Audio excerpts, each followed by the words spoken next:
आपण तापी तीराकडे मार्गक्रमण करण्याची घटिका समीप आली आहे. पण मला आपल्या सहवासात राहायचंय.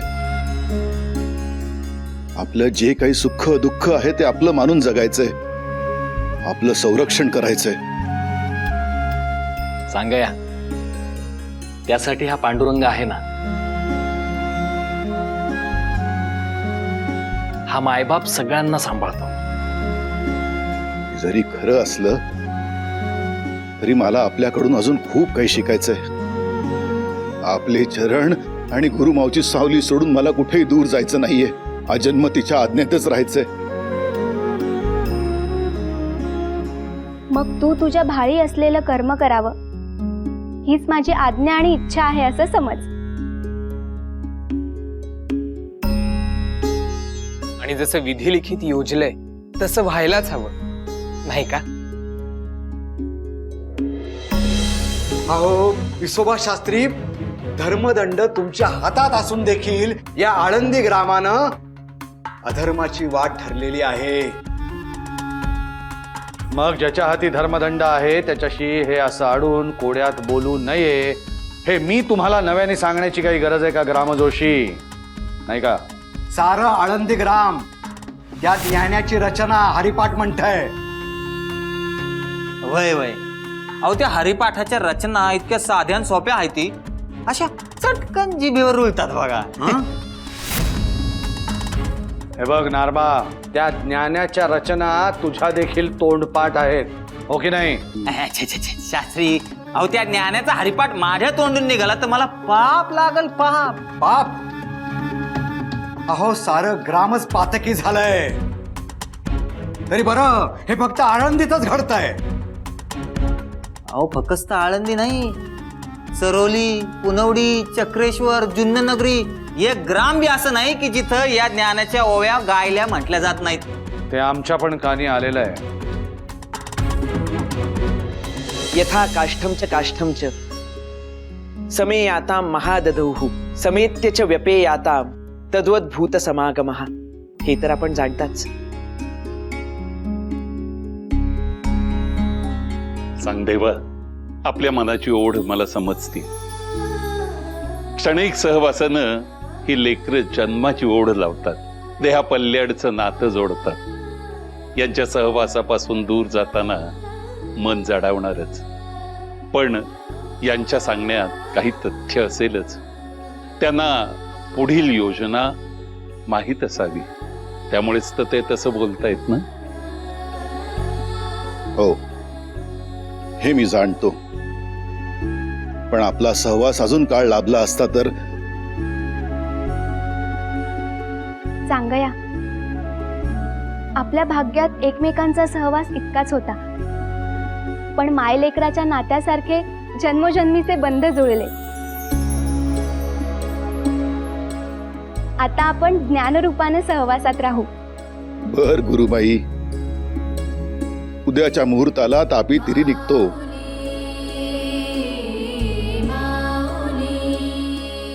तुम्ही एकटे जाऊ नका.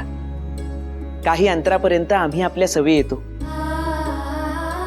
आम्हालाही जुन्ने नगराच्या वेदपाठ शाळेला भेट द्यायची. आपण एकत्रच निघू.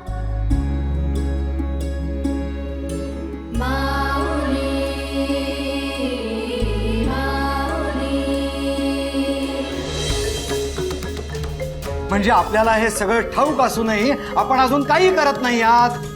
शास्त्री बुवा, म्हणजे बघा आता त्या ज्ञानासारखाच तुम्ही जर दुसरा हरिपाठ रचला तर? हा, अहो त्या ज्ञान्या परीस आणि त्या कार्ट्यांच्या बापा परीस आपले शास्त्री बुवा कैक पटीने विद्वान आहेत. असं चुटकीसरशी रचना लिहून देतील. आणि एकदा का तुम्ही हरिपाठ रचला म्हणजे समध्या पंचक्रोशीत समध्यांच्या मुखी असल विसोबा शास्त्रींचा हरिपाठ. विसोबा शास्त्री, हा जो धर्माचा खेळ खंडोबा मांडलाय ना, याला वेळीच आवर घालायला हवा.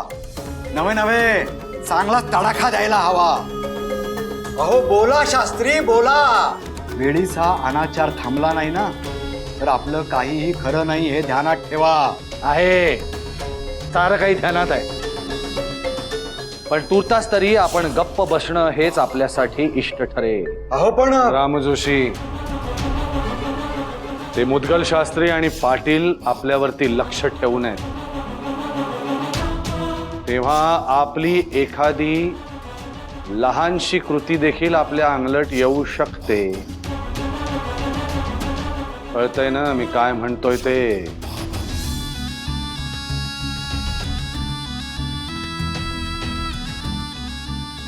शांतम पापम शांतम पापम.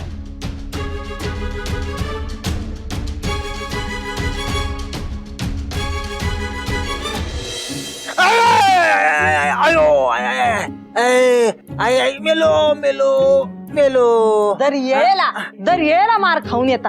जा. आयो. म्या नाही शेकत तुम्हाला. ए अंजे, कोणाचा मार खाल्ला का म्या? हा, धडपडलो म्हणून लागलंय, नाही तर तसं आपल्या नाकाला बी हात लावायचं धाडस नाही कोणाच्यात. एक तर ते नाखाला नाही, केसाला हात लावायचं धाडस नाही असं म्हणतेत. हा तेच ते, आपल्या केसाला बी. वा वा, लई येळेला मॅच पाहिलंय. किती लोकांचा मार खाल्लाय तुम्ही ते त्या हिशोबा शास्त्रीसाठी. हा, ते ईश्वरशास्त्रासाठी कोण करतय ग हे? आपल्याला वाटतं म्हणून आपण करतो समद. समद म्हणजे त्या लेकरांविरुद्ध कारस्थान करणं, त्यांना त्रास देणं, त्यांना ग्रामातून काय तर ह्या जगातून बाहेर काढायचा प्रयत्न करणं. हा, करावं लागतं अंजे, करावं लागतं. धर्माच्या रक्षणासाठी करावं लागतंय समद. हे असं राक्षसवाणी वागाय शिकवतो होय तुमचा धर्म? नाही म्हणजे मला लई कळत नाही, पण एक गोष्ट ठाव आहे, जगातला प्रत्येक धर्म माणसावर प्रेम करायला शिकवतो. लईच डोकं चालतंय ग तुझं. तुम्ही बी चालवा कधीतरी. ते ईसोबा शास्त्री म्हणतील तोच धर्म, ते ईसोबा शास्त्री म्हणतील तोच नियम, ते ईसोबा शास्त्री म्हणतील तेच देव. असं समजू नका. उद्या तुमचा जीव गेल्यावर देव भेटला ना तर ते ईसोबा शास्त्री येणार नाहीत तुम्हासनी वाचवायला. हा, तोंड चालवाय परी जरा हात चालव. मी नाही शिकत तुमची पाठ. बसा तसेच. अरे देवा, मेलो मेलो.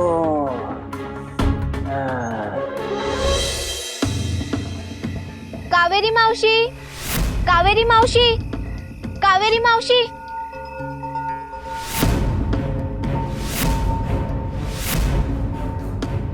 ना तू बाहेर घरात यायचं धारिष्ट केलंसच कसं?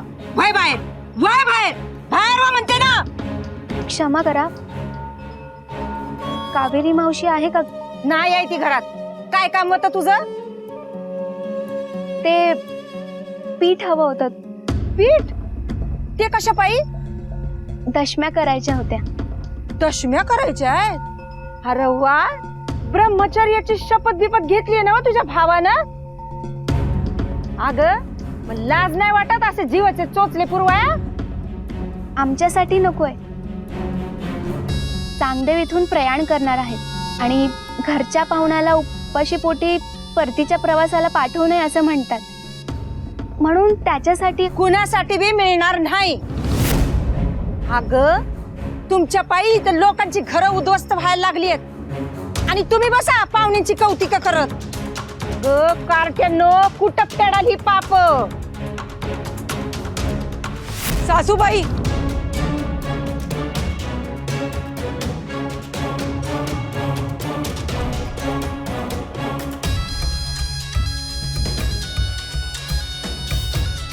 या आधी बी तुम्हाला लई वेळा सांगितलं आहे म्या, तुमचा माझ्यावर राग आहे मान्य, तो म्या सहन बी कर. अगदी आयुष्यभर एक शब्द बी काढायची नाही तोंडातनं.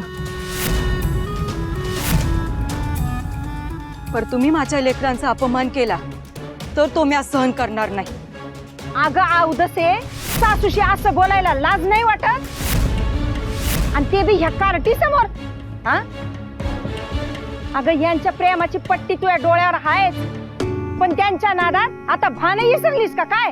त्याचं भान आहे म्हणूनच विनंती करते आहे तुम्हाला.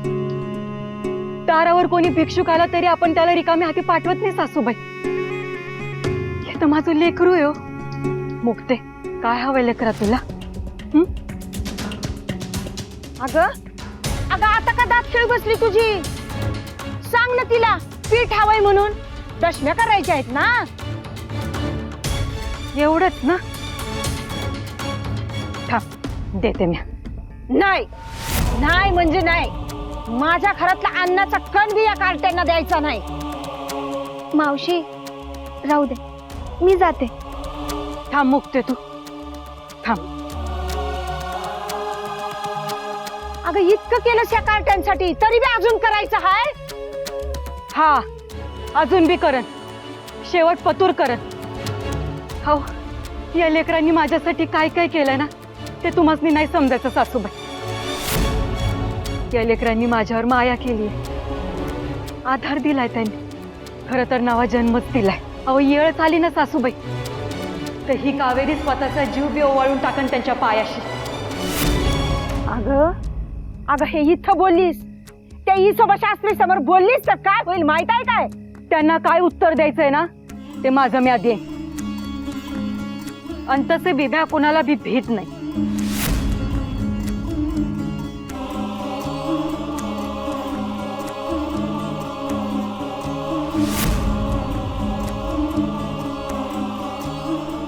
आलीच मी मुक्ते. थांब.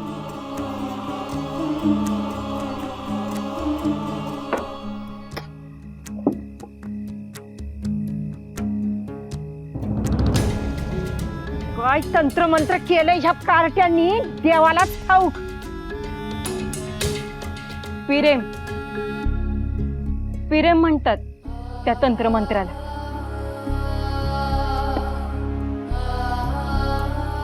मी काय म्हणते सासूबाई तुम्ही बी एकदा करून बघा. मग तुम्हाला बी त्या तंत्रमंत्राच्या प्रभावातून कधी बाहेर पडावं असं वाटणार नाही. खरंच.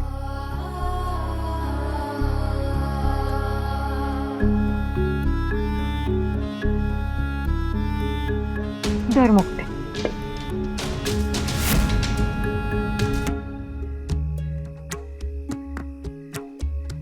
अजून बी लागलं तर ये परत.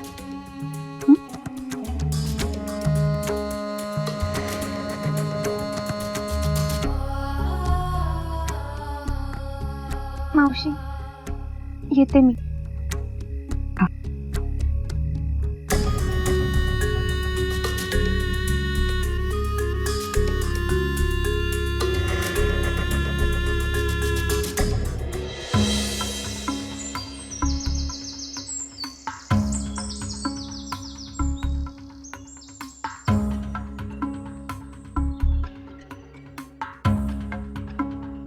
नाही नको. पर मग कोणासनी सांगाय पाहिजे? येसुभाष शास्त्री तर काही करू शकत नाही. रामजोशीसनी सांगाय पाहिजे, ते काहीतरी करतील.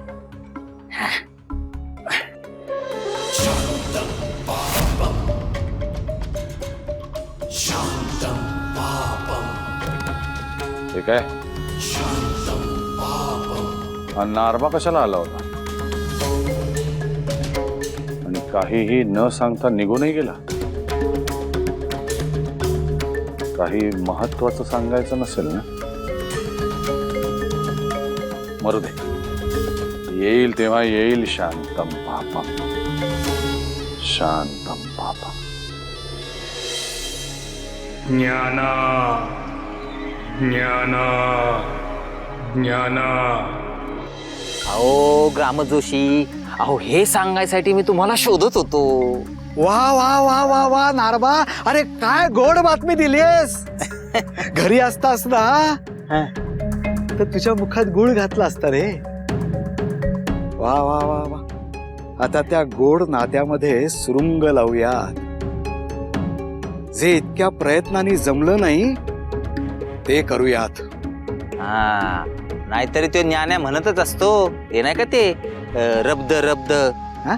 अहो रब्द नाही का? अरे प्रारब्ध. हा, प्रारब्ध. त्या ज्ञानाच्या प्रारब्धात आता इनाशीच लिहिलेला आहे. तिकडं तो ज्ञाना आणि निवृत्ती सांगदेवांना निरोप देतील आणि इकडे सोपान आणि मुक्ताई जगाचा निरोप घेतील. ग्रामजोशी, म्हणजे तुमच्या मनात हाय तरी काय? अरे ते यमाचं काम आपण उघड उघड बोलायचं नसतं रे. अच्छा हा म्हणजे शांतम पापम. अरे वा.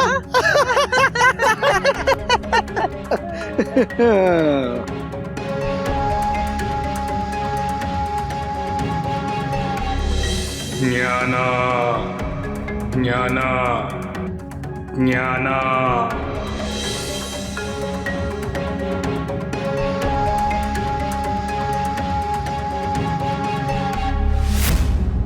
ज्ञाना ज्ञाना ज्ञाना.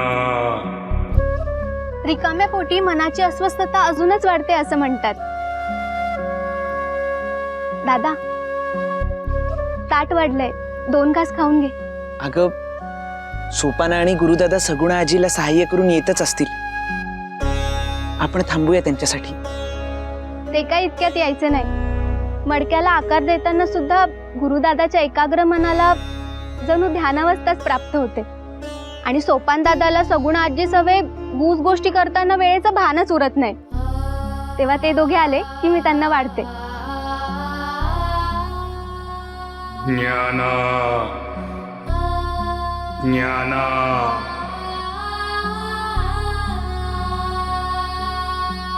दादा, येतोयस ना?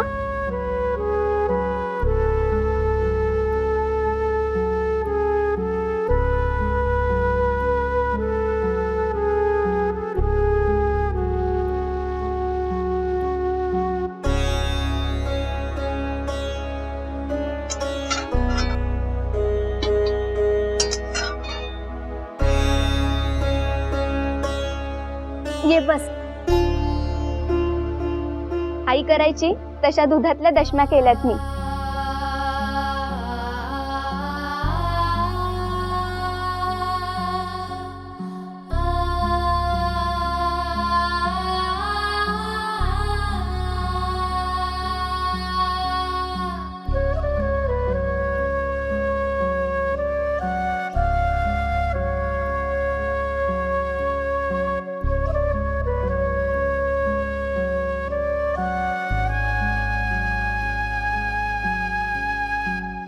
ज्ञाना ज्ञाना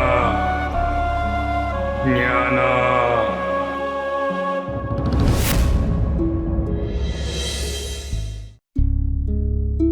दादा, काय झालं? तू जेवत का नाहीयेस? माझ्या जीवाचा जीवलग तिकडे अस्वस्थ असताना मला जेवण कसं जाईल ग मुक्ते? जीवाचा जीवलग? कोण रे? तोच, त्याने माझ्या सवे पैठणमध्ये वेद म्हटले.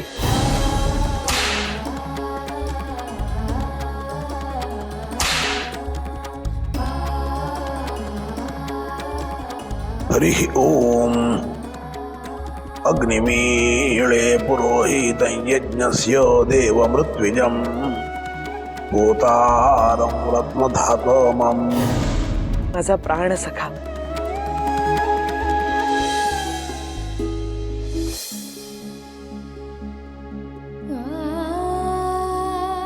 हे बा, हर 2 घास खाऊन तरी घे. ज्ञाना ज्ञाना जेवत का नाहीस रे माझ्या राजा? ज्ञाना. हर किती लौकिक आहे तुझा. हा, हर ज्ञानेश्वरांबरोबर वेद वदवलेस तू. वेद हर दैवी आहे तू. हा, आणि तुझ्या सारख्याने असं केल्यावर आमच्या सारख्या सामान्यांनी काय करायचं बरं सांग?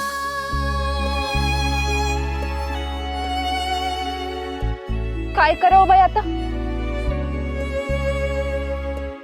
आज सकाळ धरणं चाऱ्याच्या घासाला बी शिवलं नाही, ना पाण्याला तोंड लावलंय. नुसता सकाळ धरणं हंबुरतोय.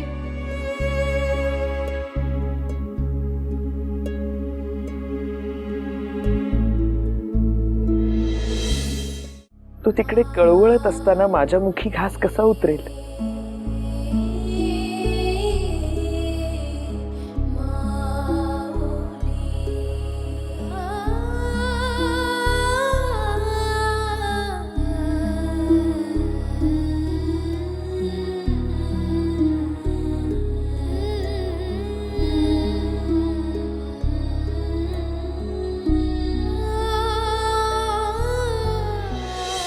विसोबा शास्त्री, अहो विसोबा शास्त्री, एक आनंदाची वार्ता द्यायची आहे म्हणून आलोय. हं? तो चांगदेव अखेरीस एक गाव सोडून निघाला आणि त्याच्या सवे तो ज्ञान आणि निवृत्ती निघालेत. म्हणजे काही काळ ते ग्रामात नसणार. तेव्हा फक्त ग्रामात तो कोपिष्ट सोपान आणि ती मुक्ता असणार. शांतम पापम शांतम पापम. ज्ञान आणि निवृत्ती ग्रामात नसतानाच त्या सोपान आणि मुक्तेवर घाव घालायला हवा. आणि तसं झालं तर भावंडांच्या वियोगाने तो ज्ञान आणि निवृत्ती ते सुद्धा प्राण त्यागतील. ह्या कार्याची त्वरित योजना आखायला हवी.